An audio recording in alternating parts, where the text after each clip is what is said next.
Curtis. Right here. Congratulations on the victory. I guess what are the emotions? Picking up a pretty violent TKO win like that. Happy to make some money. Talk to me about that first round because I obviously you said he's never faced a guy that can sprawl like that, and then I think people were a little surprised. I think he got like 7 or 8 takedowns in that first round. So what's going on in your mind when in that opening round? He did a really good job of being sticky, but the thing with that is you expend a lot of energy. I could hear him breathing heavily in my ear after that. After the first round ended, he kept sweeping my feet, but I was all right with that because he wasn't going to advance. He tried to go for my neck at the end. Wasn't the slickest attempt. I was ready for it, and yeah, it wasn't any. It's not rocket science. He's going to shoot. I got to sprawl. Were you surprised that he wasn't being a little more active and looking for submissions, or was it something that you were not letting him get into place like that? I got a big neck. It's hard. You got to get position before you get the submission. I didn't let him get position. And then coming out of that into the second round, struck with you a little bit before shooting. Were you expecting that at all? Because even in his corner, they were like, you got to do something with these takedowns.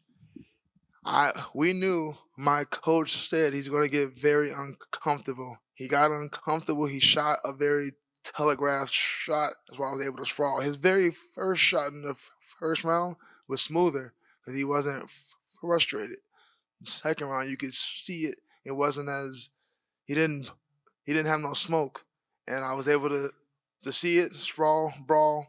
Like I said, not rocket science. And those punches that put him out, it looked like you were landing them for a while until he did go out. Were you surprised that he wasn't like, kind of moving his head at all? I was ready for him to let go, but he was very committed. He knew it was very hard to take me down and hold me down. So he knew once he got a hold of my leg, it was going to be hard to reshoot. So he just hung on. I was surprised he didn't like attempt to move, but I'm not mad at it. So. And obviously, you called for the Tom Aspinall fight. You said you have unfinished business, even though you are 1-0. I assume you like for the interim title. Would you go back over to the UK for that fight? Yeah, London was dope. I'm down to go back. Appreciate you.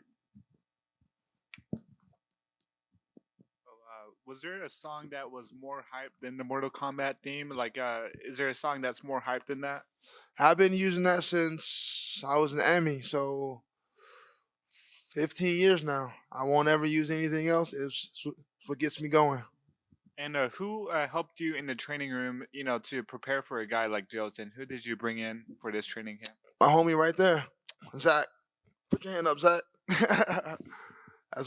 He took me down a lot, and we worked on a lot of get-ups, a lot of sweeps, a lot of defending it. What you saw tonight, I did that to him a few times. The hammer fist, just not as hard because I love my teammates.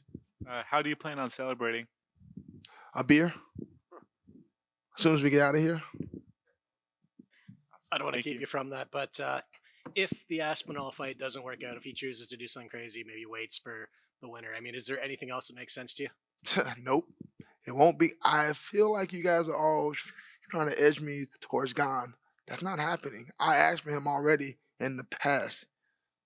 He missed that bus. So if it's not Aspinall, we'll figure it out. I'm not gonna make no concrete decisions right now because I don't know what's going on. I haven't even looked at my phone all day. But if it's not Aspinall, we'll go from there. It ain't gonna be Gone though. That's a no. Kind of going off of that, Curtis, from the front right here. Just to follow up on that.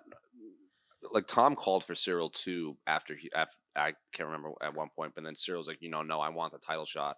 Yeah. You reap what you sow. Right. I'm gonna leave it at that.